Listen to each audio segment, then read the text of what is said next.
Les, good morning, and thank you for joining me for Gimmie Five this morning. Yay! Morning. Now, Les, I have heard that you once preached a sermon about authority, with the final authority being God. Could you tell us a little about that, please? Because I have heard you preach the sermon in uniform. Yes, I did. I can remember. I remember being invited to Paul's church and preaching a sermon in uniform, but I couldn't remember what it was until you reminded me. Right. And yes, I still preach that sermon. It's probably changed quite a bit since then, over the years, because that's been quite a few years ago. And I have developed that sermon, and it's become two sermons actually now. One on authority in church and one on authority in the family. Wow. So, but yes, the final authority is with God. And it kind of stemmed from one of my favourite stories in the Bible was from Matthew 8, where the Centurion goes to Jesus, Yes. and his servant is ill. And he asks Jesus to heal him, and he says, "I'll come, lead the way." And the Centurion says, "I'm not worthy to have you under my roof. I also am a man under authority. And I say to my servant, go," and he goes, and this soldier come, and he comes. And I know that all you need to do is say the word, and my servant will be healed. And Jesus is amazed at that amount of faith. He's never encountered someone with that much faith before.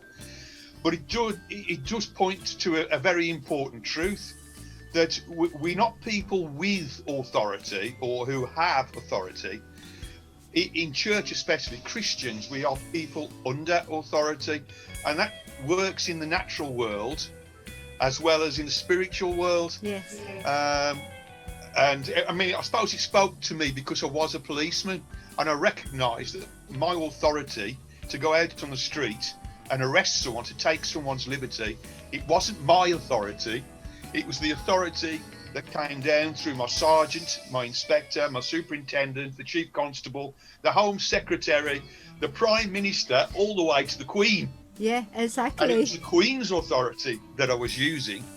And I thought, when I first sort of discovered that years ago, and I read that passage and it came home to me, I thought it really impacted me so much, and it inspired that sermon. Yeah. And I also have come to learn, obviously, with authority, there is responsibility. Of course. So if you want to be in charge of something, or you've been put in charge of something, you're not just somebody there who's giving the orders and you'll do what I tell you to. If something goes wrong, that's your responsibility. You know, too many, particularly in the natural, in business and in places like that, people want to be the boss, but if something goes wrong, they're looking for someone below them to blame. And I think most people who are listening to this would probably have either witnessed that or experienced it themselves. Yes. Where that somebody in charge tries to just says it's your fault and points to you, kind of thing. Yeah. So yeah, that's important. It's so important in church, whether you're a minister or the worship leader or in charge of putting the chairs out or organising the coffee or whatever it is. That authority that you've got comes ultimately from God, and you've got to use it responsibly and to take responsibility. You know, I look at it as well that if you're in charge of other people, you're looking to grow them. It's your responsibility to develop them so they become better. You know, we're all imperfect and we all make mistakes. So if somebody in your charge makes a mistake, you help them learn from it, you help them recover from it and get better. And so that's the essence really of it. Yeah. I can see that was an inspirational message, and I hope that you preach it again, because I'm ready to listen to it myself. Now, did being a detective, Les, make things easier or harder for you as a Christian? Well, considering that question, I'd flip it around, that being a Christian made it easier to be a detective. Right. Or a police officer in general, you know. as a Christian, particularly when I joined the police in 1979, and at that point, I'd had an encounter a couple of years earlier with God. Okay. And I suddenly came to a full realization and a belief that God was real. It was the Holy Spirit just moved me one day, and that's a whole other story. And it did get me reading my Bible. Every day I'd read a passage from the Bible, not really understanding it, but reading it anyway. Yeah. And my faith grew from there until 7 years later. So this was, I think, 5 years after I'd joined the police, I started going to church. And it went from there. So in those days, 1979, 1980, 81, it's still very much life on Mars. Yeah. And I always wanted to be a detective. And I was 20 years out of my 30-year career in uniform. Wow. And I just seemed to be I had attachments to CID, and I was written up as successful, passed, recommended for transfer to CID, but it never happened. And I thought, I just didn't understand what was going on. But looking back, I can understand now, because by the time I did go into CID in 1999, which was 20 years after I joined, the culture had changed quite a bit by then. Right. And whereas back in the 70s, it was very, very raucous, if you like. You were expected to be out a lot of nights drinking and living off fish and chips and all that kind of thing. And it was quite misogynistic as well. It was a better environment to work in when I eventually did go on the CID. So being a Christian was less of an issue then than it probably would have been earlier in my service. Yeah. Being a Christian made me a better police officer and a better detective. Yeah, I think you have an amazing attitude. I really do. Now, Les, you are now an actor. Now, I sometimes watch Line of Duty. I have to say, I do like Line of Duty on television. Is the TV portrayal of popular police shows anything like the reality? And have you yourself ever appeared on a police TV show? Well, to answer the first part, it's really easy. No. I'm sure. I would say. I think some shows are probably closer to reality than others. Yeah. One show I'm enjoying watching at the moment, which is an old rerun. It's actually an American cop show called Chips. It's about the California Highway Patrol, and it was watching that as a teenager that partly inspired me to become a police officer. Wow. I don't know, obviously things are quite different. I'm talking about America rather than Britain. Yeah. But watching the reruns recently, I've thought that there is... It's more real because it's more down to earth. It's more about the day-to-day policing. Right. And they're not... Every episode isn't about solving a murder. It's stopping a speeder, and it's all the normal things. And the interaction between the officers in the police station, although I'm sure it's toned down a bit, I always felt was quite realistic. Yeah. But shows generally know that they're not really anything like being in the police. I do watch detective shows, some of them. Yes. And my problem is I'm always picking faults in how they're investigating the murder. I'm sure you do. When it comes to the preservation of evidence and forensic examinations, when they're at the murder scene on the TV, and I'm constantly speaking out, they need to seize that. Oh, that should be submitted for some. Why haven't they done that? Why haven't they done this?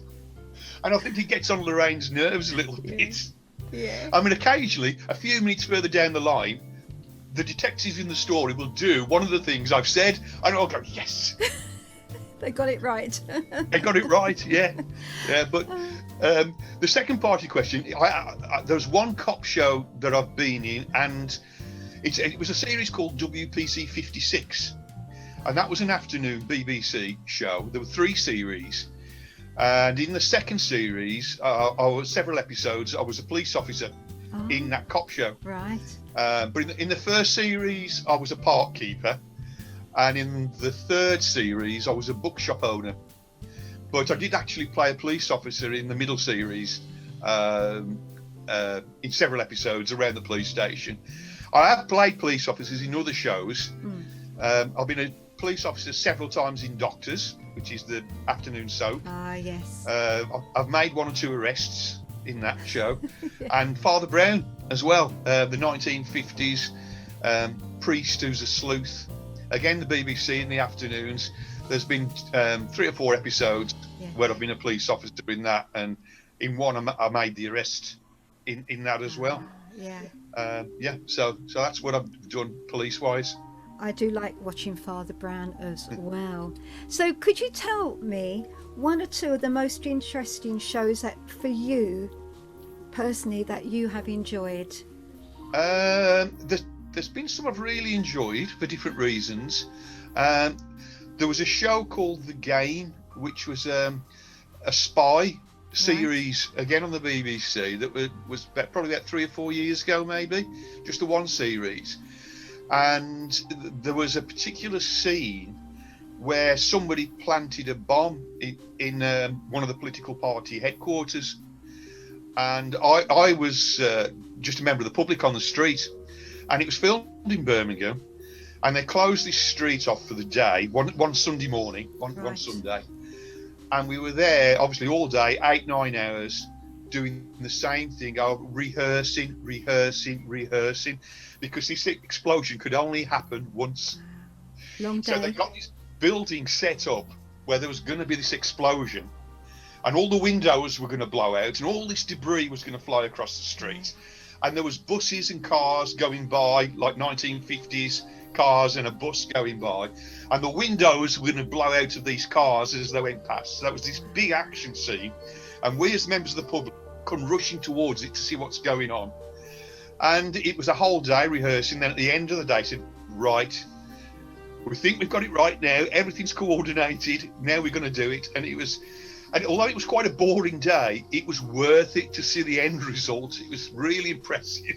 Fantastic to be a part of that scene with this very realistic explosion, blowing all these cars up across the street as they were driving past. It was fantastic. I did a season of Pole Dark as well. I like period dramas. Me too. Just dressing up is really nice, and it's such a high-profile TV series. Yes. And one that I've got coming up that I really enjoy, the last thing I filmed, is a new series for the BBC called Time. Right. And it's a prison drama, and it stars Sean Bean and Stephen, I can't remember his other name now, but Sean Bean anyway. Yeah. And I spent probably over a week in Shrewsbury Prison on the other side of the law as a prisoner. That was different. I'm one of Sean Bean's prison inmate friends. Wow. So that's coming up sometime this year on TV, and that was really enjoyable, and that was a good experience as well. I should be looking out for that, Les, like everybody else now, and wanting to watch it. So, Les, to finish with, what are your thoughts about the way God is moving in the world at this moment in time? That's a really good question, because I speak to fellow Christians wondering where God is in the situation at the moment. And I've prayed a lot about it, and I have to say that there's been periods over the last 12 months where I've been quite down and wondering myself where God is. But I think I've come to realise that I really feel we were very close to the last days. I think we can see governments around the world joining together because of the current crisis. But I think Satan's taking a hold of that, and he's beginning to steer it now, so that we're probably not far from a world government, and which will under his direction. So where is God? I really feel God is refining the church. I think it's a testing time, because again, speaking personally, and probably there's maybe a lot of Christians and that can identify with this, is that I look back and I think pre-lockdown, I probably was, well, I'm sure I know, I was leading quite a sloppy Christian existence, if you like. Right. There were areas of my life that I was quite loose, quite, and Understand. it's caused me to address areas in my life where I'm weak and really haven't done a lot to strengthen. So I think there's a refining of the church. I think it is driving us, well, I hope that for most of us it's driving us nearer to God, to draw from his strength, asking God to put his finger on any area of our lives like that where we need to tighten up a bit, and asking him to give us the strength to do that.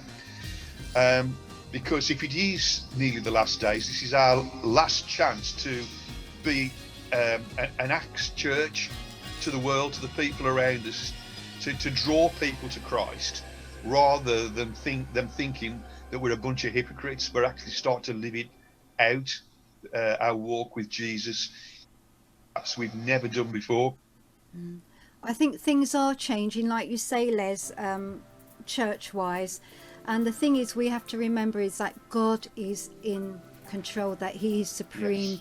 even in this pandemic that we're experiencing at this time as well. But Les, thank you. You are such an interesting person, and I have so loved interviewing you this morning.